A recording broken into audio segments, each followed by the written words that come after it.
Hello, hello, hello, hello again, guys. Ayan, magluluto tayo ng parang paella yata. Shrimps, pusit, and tahong. Ang mabuhok na tahong, pero nalinisan ko na, oh. Ayan, linis na yan. Kaya, at na may Chachan! Rice is life. Kaya yan. Ang ingredients is bawang, onion, ayan. Kaya, ayan. Luluto na natin. So, lalagay na natin ang seafood. Oh, ayan. Kasi hindi ko na alam kung anong lulutuin ko eh. Mabuti na lang kamo at may nakita pa akong naka-frozen na konting shrimps. Ayan. Shrimps media, ito ang tawag sa sa Greek itong tahong media. Itong pusit naman calamaris. Itong shrimps naman, ang tawag dyan is, ano bang tawag? Naku, teka, isipin ko muna. Garides, ayan.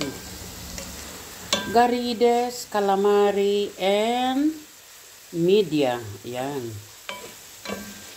Na may rice. So, titimplahan na natin. Maglalagay tayo ng asin, pamienta. Yan lang naman ang at saka parsley, kung may parsley ako. Pero kung wala naman parsley, pwede rin yung ano ba yung pwedeng ilagay pa dito? Celery. Ayan, nakuha ko rin. Nawawala ng utak ko eh. Ayan. At hayaan lang natin na maluto yan.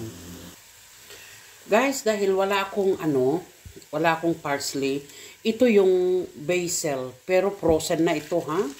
Malinis ito. Gaganyan ko lang. Kasi kailangan talaga may aroma na ilalagay tayo. Oh. Basil. Yan.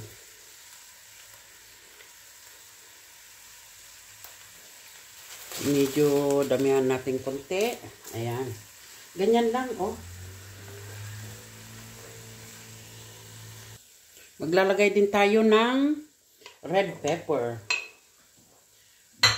Bell pepper. Ayan. Mukhang masarap ito. Amoy pa lang.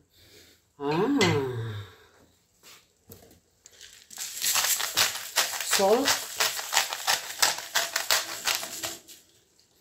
Ang hirap naman na hawakan ng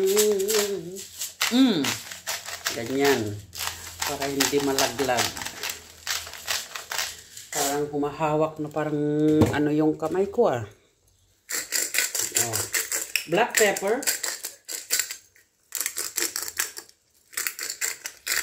Ang hirap los-losin, no? I-turn. At haluin lang ng haluin.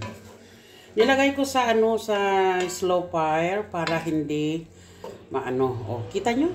Oh, ayan.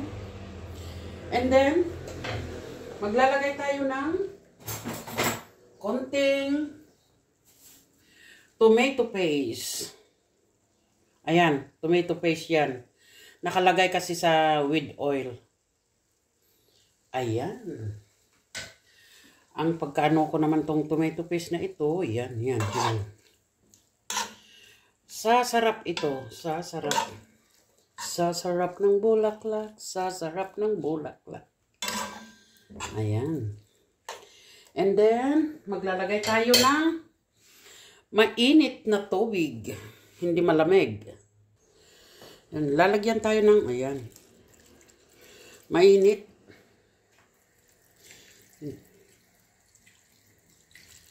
Ayan.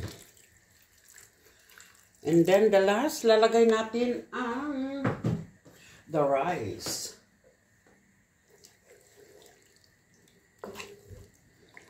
Oh.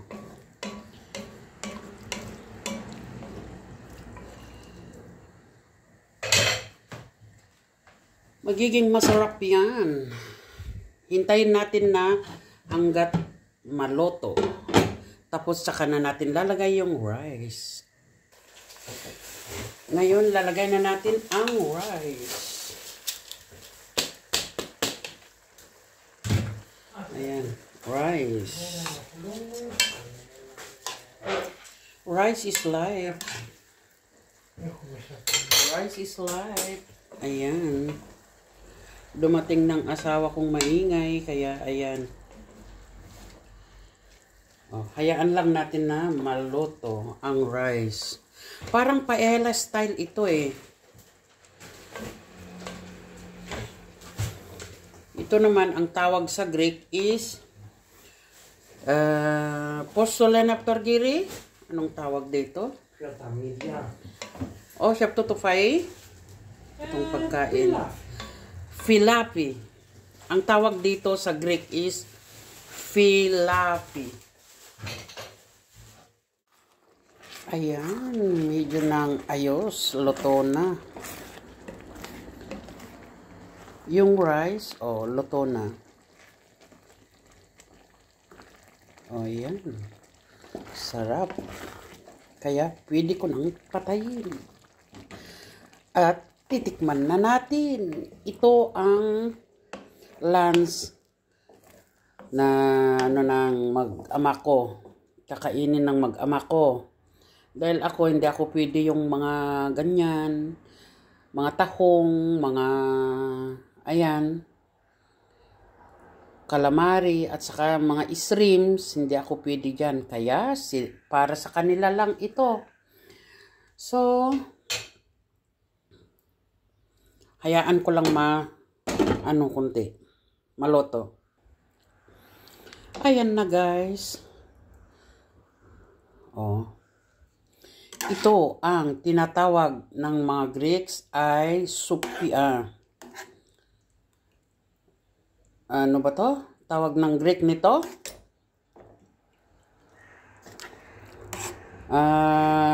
Pag-isipan ko muna. Oh, ayan. Maganda to. Ayan na guys. Oh, ayan. Mega love shout out sa inyong lahat. Kainan na. Ayan. Ang resulta ng aking pagluluto. So, mega love shout out sa inyong lahat. Lahat na kayo sa lahat ng nanonood itong bidyong ito. Mega love shout out. Thank you for watching. Bye-bye.